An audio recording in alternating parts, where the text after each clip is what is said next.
and we're going to go ahead and start. I know people may be jumping in as we go along here, but I want to introduce you to our guest speaker today, presenter. He's and just to let you know, we're moving rather quickly because his life right now is really very fluid, and he's got another webinar he has to do directly after he gets done with us. So we have a limited amount of time to work with Max. So Max Mueller has been really busy for the past 50 years. He's an attorney, businessman, OSHA authorized outreach trainer, internationally known speaker and trainer, a business consultant, and the author of 9 books, including The Manager's Guide to HR, Hiring, Firing, Performance Evaluations, Documentation, Benefits, and everything else you need to know, and it's in its 2nd edition. For more than 40 years, Max has consulted for large and small organizations in the private sector and the public sector, the military, and nonprofits. So, Max, thank you so much for giving of your time today. I very much appreciate it. And since I know that we have a limited amount of time, and before I get right into Max here, if you have questions as he's speaking, go ahead and pop them into the chat. And as soon as we can get to those questions, I'd be happy to do that. But Max, in the meantime, first, thank you. Welcome. My pleasure. Thank you. Thank you all for having me. So let's jump right into it. What is it that the CARE Act is going to do to help entrepreneurs, self-employed, and independent contractors? All right. Excuse me. There's 2 things. Let's start with unemployment, and let me bifurcate that into 2 parts as well. People who would have been eligible for unemployment insurance because they were employees somewhere, and those of us who are in fact self-employed. In terms of, excuse me, in terms of those who, it's catching there, Ron. In terms of those who already were eligible, for unemployment, it's pretty unremarkable if for a COVID-related reason they are laid off, furloughed, and so forth. They get the normal benefit they would have gotten under unemployment plus an additional $600. Let's see, a week or a month. Let me see here. Let's see. Yeah, it's $600 on top of whatever they would have received in any event. That is going to almost certainly push some people above whatever pay level they were at, even when they were working, full time. And I'm not going to wander down that path. The Senate and the House had various reasons that they agreed to do that, even though it's fairly obvious that that's almost going to guarantee that some people will simply malinger. They want to stay home. They're going to get paid for up to 39 weeks for sitting on their butt, and they're going to get as much or more as they would have gotten in any event. So I guess kind of the underlying idea there is, listen, people are pretty desperate right now. They need to stock up for whatever's coming, and this is going to be a short-lived thing, and that's that. So now let's turn our attention to us, the people who are independent contractors. They've opened it up to us. There's very, pieces and parts to it, but it's my understanding, basically you apply for unemployment just as you would if you, work for someone else. You just go through the same process, and a lot of the same benefits are basically available. A lot of this is going to be self-certification. They're going to go on sort of you're acting in good faith basis, so whatever you put down on the application is pretty much going to be accepted on its face. Yes, I know that's going to open up a lot of, room for fraud and what have you, but otherwise, in the normal course, if someone applies for unemployment on their own, there's an investigation, on and on and on. In addition to that, and this is dependent on state law, there's generally a 1-week waiting period where someone does not get paid. Under this new program, even the first week, people will get money. The sooner you apply, obviously, the sooner you're going to start getting some sort of a benefit. They're pretty shy on details on this, but in the normal course, the way that unemployment works is that during any week where you are receiving compensation of one type or another, it decreases dollar for dollar, whatever it is that you'd have gotten from unemployment. And I'm assuming, and that's all I can do is assume without further guidance from various state agencies, that will be the case here. In terms of other sources of income, I'm guessing it's income from all sources. For example, I get Social Security, so I'm assuming that if I applied, they'd say, "Great, Max, we're going to reduce it dollar for dollar for any dollar you get from Social Security." The thing is, I don't know over what time horizon, since Social Security is basically paid on a monthly basis.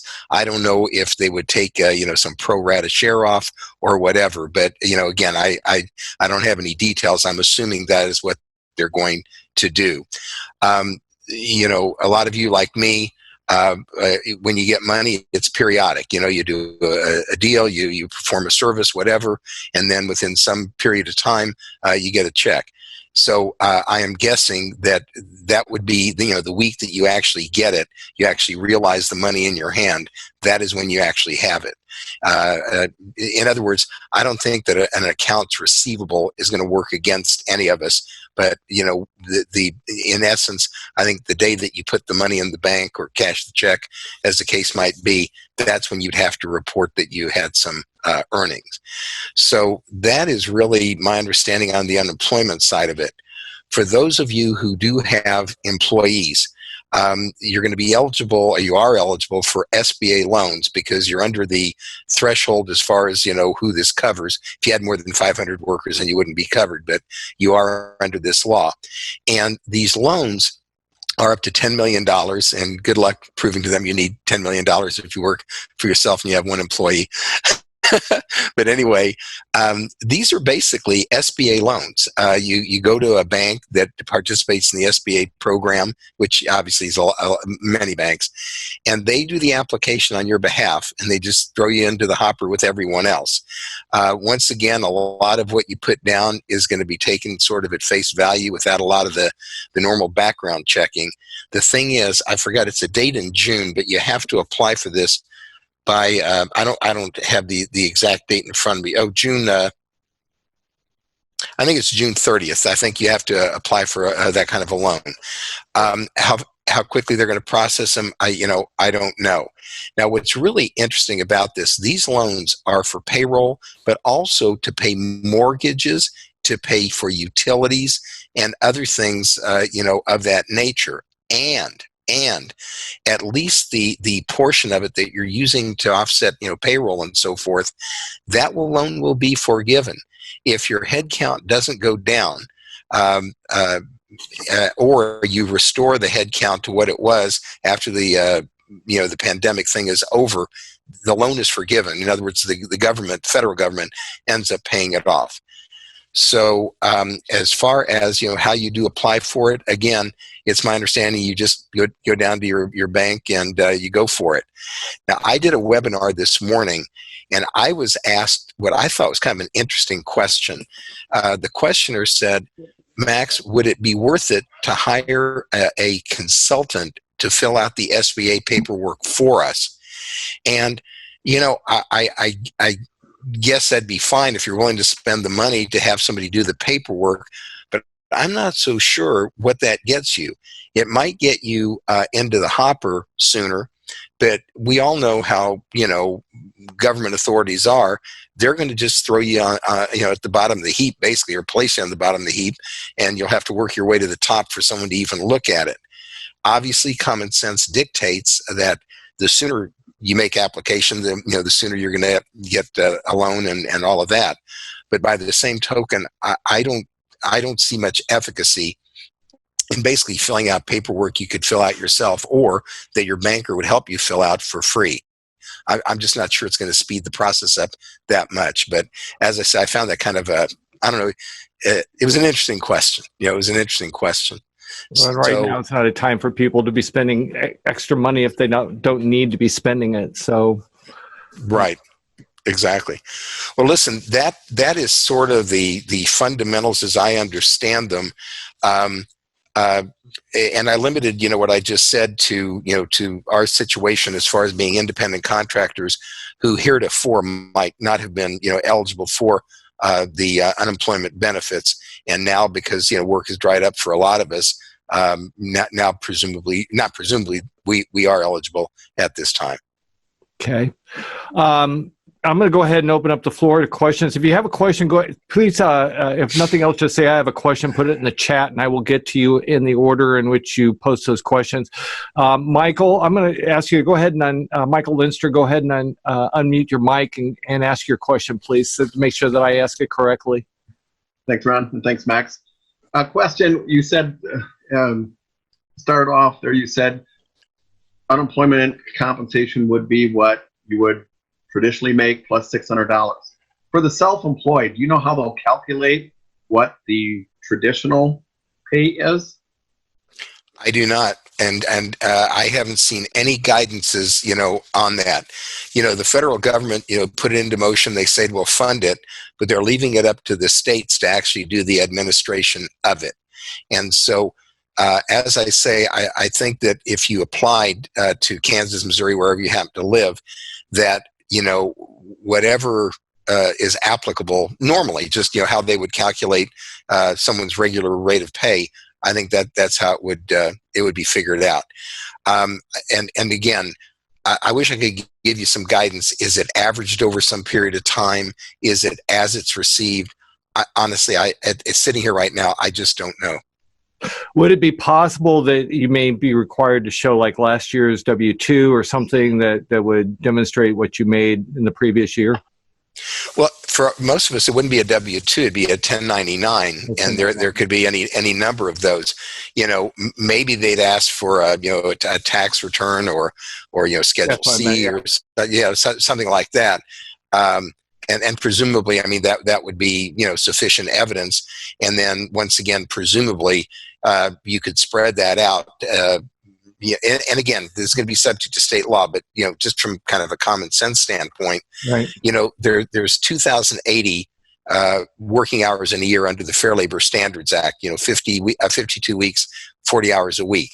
So the American Labor Standard is 2,080 hours.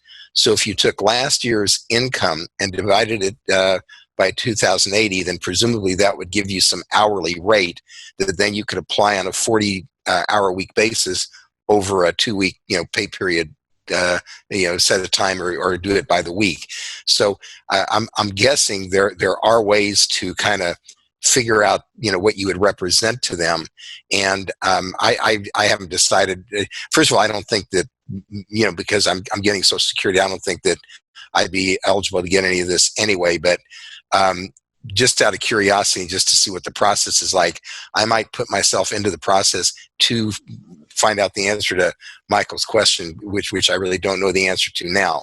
But if they're saying to us, if when you apply, they say, you tell us what you make, again, my best guess would be take what you made last year, divide it by 2,080. That's going to give you an hourly rate, and then apply it on a 40-hour work week basis. And I don't know what else you could do. By the way, unemployment doesn't pay 100% of someone's wages. It's a percentage of it under all these different state laws, and it's different percentages, but it is based on your regular rate of pay. And then again, they'll throw the extra $600 on top of that. One of our viewers, Ben Stowe, put into the chat, he said, I believe it is the last 3 years tax returns. The form depends on the type of organization for your business, sole proprietor, LLC, S Corp, etc. The PPP is based on 2018 or 2019 taxes, depending on if 2019 has been filed. So that may help with clarification on that. Thank you. Sue, do you have access to a mic? Because if you do, I'm going to go ahead and let you ask your question. If not, I'm happy to do it for you if I don't hear from you momentarily. Okay, I'll go ahead and do it for her then. Sue asked the question, I've been told you can get up to $10,000 as a grant. The application takes less than 5 minutes. Are you familiar with anything having to do with a grant? That's the SBA. Pardon me? What now? The SBA, the SBA relief. Small business. I know they have a program. I don't know anything about it. I do know they have some sort of a grant program, but I'm just going to flat tell you I'm unfamiliar with it. Yeah, you were just saying something about something that is not going to have a repayment, and that's what I think this might be. Oh, okay. Then it is. If that's what it is, it's what I was talking about. That in essence, excuse me, you get a loan, you front the money. You pay your people and you pay your mortgage and so on and so forth. And then once again, as long as your head count stays where it's at now, as far as your employees, as long as the head count stays the same or is brought back up to the levels set out in the law, then just for the ease of conversation, let's say you restore it back to whatever it was, prior to all of this, then they're going to forgive the loan. By the way, even if you don't restore the head count, they're going to pay off parts of it, forgive parts of it, and then the rest of it you'd have to pay off. But again, theoretically, yes, it's a loan that is forgiven. If that's what you're talking about, then yes, that is the case. And maybe you touched on it, Max, and I missed it because I was busy choking on a peanut. I'm not sick. Just want everybody to know. Small businesses and sole proprietors can begin applying on April 3rd. That would be tomorrow. Independent contractors and self-employed individuals can apply beginning on April 10th. And I'm also seeing that, according to this, while the program is open until June 30th, 2020, the government is advising borrowers, and that's a hard word to say, borrowers, to apply as soon as possible, given the loan, in other words, don't remember which was the next page. But anyway, the point is that if you want the money, you best go for it now, because there's no guarantee, since there's a cap on the amount of money that they have. It's going to be first come, first serve, essentially, is what I think this article is talking about. I'm not seeing any other. Wait a minute. From Tara. Small business loans, coronavirus emergency loans, small business guidance checklist from the U.S. Okay, basically, it's not a question. Yeah, she's sharing the form that this is actually. I was telling Max about this earlier this afternoon. This thing from the United States Chamber of Commerce is actually pretty comprehensive. It's one of the few explanations of this stuff that I've been able to be able to understand, because I'm not the sharpest knife in the drawer. But that's also why I invited Max here, is because I wanted him to explain this in terms that hopefully everybody can understand. Do we have any other questions, though, for Max before we move on here? I'm not seeing any other comments. Anybody have? How about a comment? If you have a comment, open your mic real quick. Hi, it's Susan. I just wanted to tell you that two of those questions one of them is about a business with not more than 500 employees.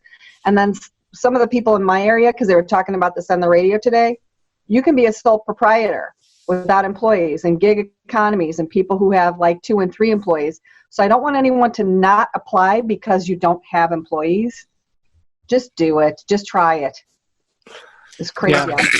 From what I'm understanding today, depending on sole proprietor and minimum amount of employees, it might be more beneficial to apply for unemployment rather than an SBA, thinking that you're going to get it and it's going to be all forgiven, because it's not. You really should, before you do anything, check into your options, because again, I had a very in-depth webinar today with a financial guy. And he said, you really need to weigh your options, because it might be better to file for unemployment rather than take an SBA, because it's not going to be automatically forgiven. It's only parts of it. Right, and I totally agree with that. And by the way, I also agree with the comment. Go for it. I mean, not necessarily the loan, but the unemployment for sure. I would do that. I really would. Hey, Tara. Tara, it's Alan Berg. Hi. Yeah. Hi, Alan. New Jersey Economic Development Corp had a webinar, and I listened to the recording yesterday. And home-based businesses were not eligible. So that was another thing. A lot of us who do have a home office, you need to get those grants. You needed to have a commercial space. Yeah. So a lot of the other things were the same as what we're hearing.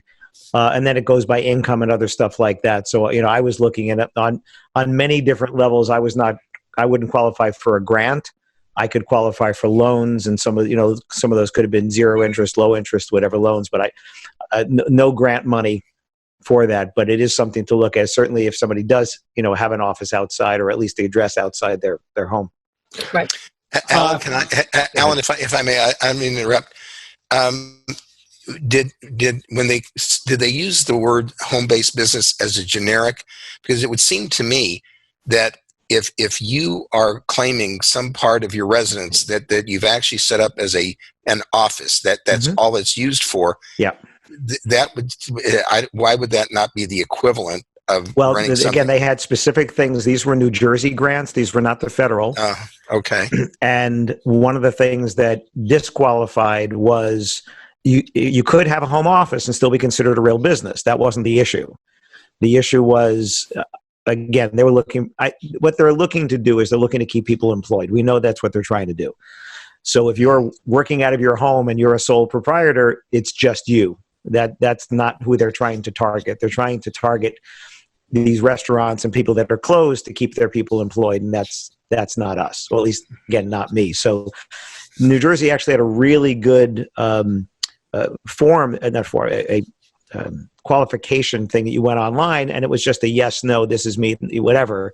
And when you got down to the end, it said these are the things you do and don't qualify for. So with me, it was anything that was any kind of a grant or anything that would be forgiven. That was all crossed off. Sorry, no. But I could apply for loans and low interest loans and things like that. So but it was really easy. Yeah.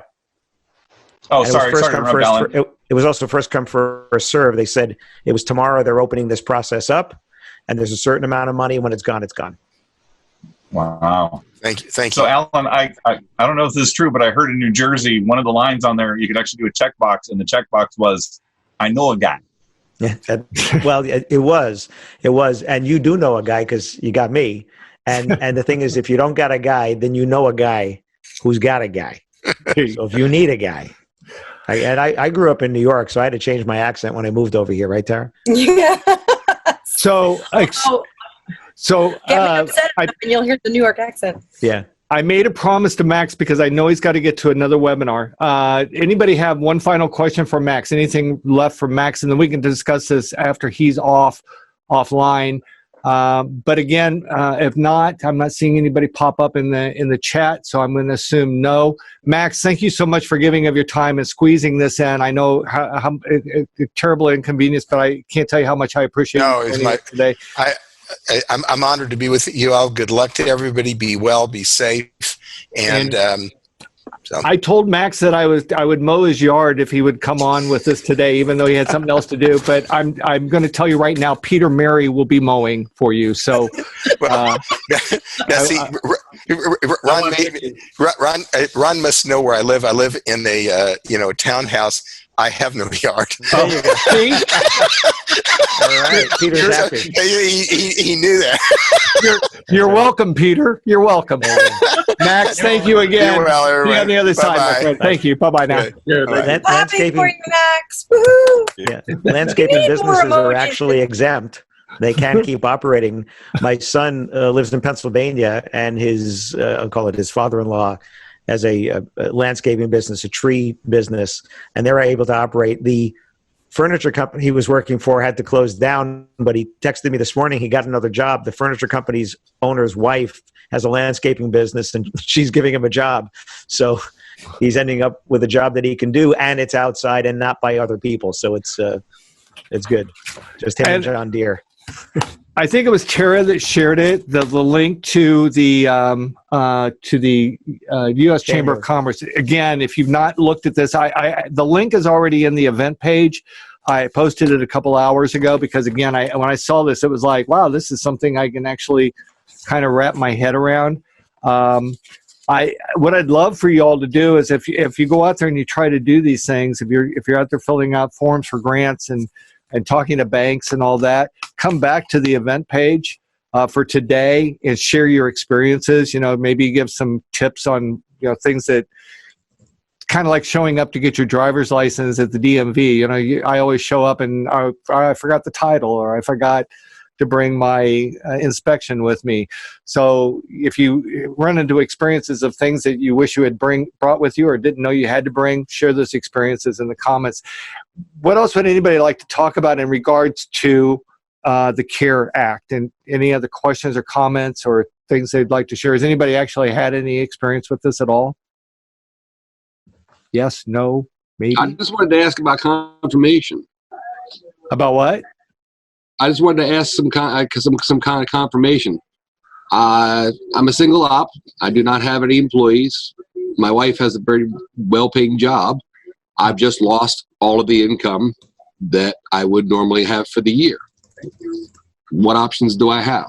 I've got Unemployment. Unemployment. Okay. Well, see, that was what I was wondering. I was just wondering. I'm a business owner, and so I'm unemploying myself. I was just wondering how that worked. How does that work? Go ahead and I sat in on a financial webinar today, and the financial planner / accountant talked about, even if you have a spouse who's still currently employed and still collecting money, like you're solo op, single, self-employed, you're qualified. Go ahead and file. That's interesting. All right, that's what I needed to have clarified. Actually, my and wife. they're saying to apply. I read this someplace. Well, at least in the state of Kansas and in Missouri, both are saying, don't try to call. Do as much as you can online, because they're just getting bombarded with phone calls at this point. So I'm really dying to see how this all plays out. So that's why I said please share your experiences. So and kind of like going back to what Alan was talking about, as I'm thinking about high office at home too, and when we file our taxes, we indicate that a certain part of our house is nothing but business.